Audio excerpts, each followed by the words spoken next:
देखिए,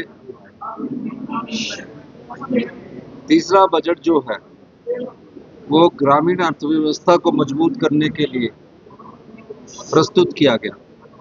किसान के हाथ में सीधा पैसा कैसे पहुंचे, किसान की आय में बढ़ोतरी कैसे हो, बागवान के हाथ में सीधा पैसा कैसे पहुंचे, बागवान की आय में बढ़ोतरी कैसे हो, इस दृष्टि से हिमाचल प्रदेश की संपदा से एक भाग इस ग्रामीण अर्थव्यवस्था पर खर्च कर किया गया।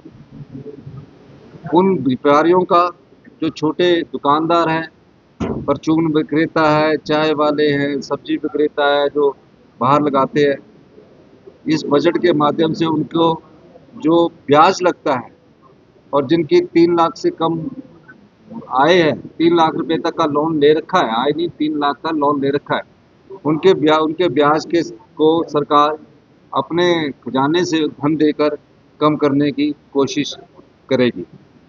चौथा, जो विधवा बहनें, उनके सारी बच्चों की पढ़ाई का खर्चा हिमाचल प्रदेश की सरकार उठाएगी। इस बजट में वो भी प्रावधान किया गया और जितना भी बजट है वो आम आदमी से जुड़ा है, सभी वर्गों का ख्याल रखा गया है। प्रदेश की अर्थव्यवस्था में हमारे फैसलों का असर दिखना शुरू हुआ है और मुझे खुशी है कि हमारी अर्थव्यवस्था में सुधार आ रहा है और हमारे लोगों के पास सीधा पैसा जा रहा है। आज बजट पास होने पर मैं सभी प्रदेशवासियों को बहुत बहुत शुभकामनाएं देता हूं। सरकारी कर्मचारियों को जो डीए है वो 1 जून से उनको मिल जाएगा। 15 मई के बाद किसी भी समय उनको डीए मिल सकता है, क्योंकि अप्रैल के महीने में हम अपनी ट्रेजरी को ठीक कर रहे हैं और जो 70 साल से 75 साल का इस वित्तीय वर्ष में हम पूरा एरियर दे देंगे। उसके अलावा जो और कर्मचारी हैं उनका भी थोड़ा थोड़ा एरियर हम इस वित्तीय वर्ष में उन्हें देंगे। ये सभी लोगों से संबंधित का बजट है।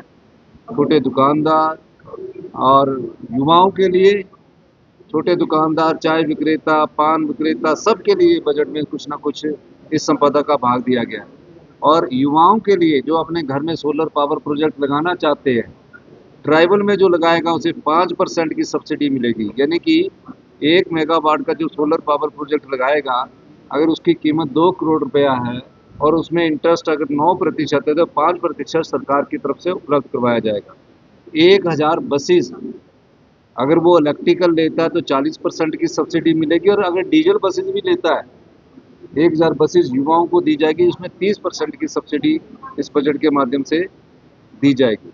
और जो अपनी टैक्सी है, जिसकी एक टैक्सी है, वो अपनी टैक्सी को इलेक्ट्रिकल में कन्वर्ट करना चाहता है और उसका प्रोफेशन अगर गाड़ी चला रहा है, ये नहीं कि होटल वाला है कोई तो उसके द्वारा होगा, तो उसको भी हमने बोला है कि अगर आप अपनी टैक्सी को इलेक्ट्रिकल करना चाहते हैं तो 40% की सब्सिडी उनको दी जाएगी।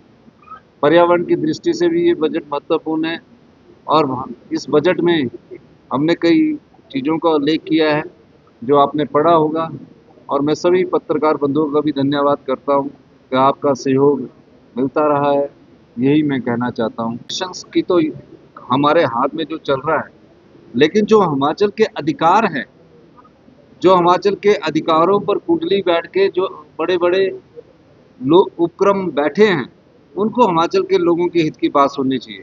बैरासूल प्रोजेक्ट है, एनटीपीसी के और प्रोजेक्ट है जो 40 साल पूरा होने के बाद भी हमें अभी बिजली की रॉयल्टी की बढ़ानी चाहिए या बिजली में हमारा वो प्रोजेक्ट वापस आने चाहिए।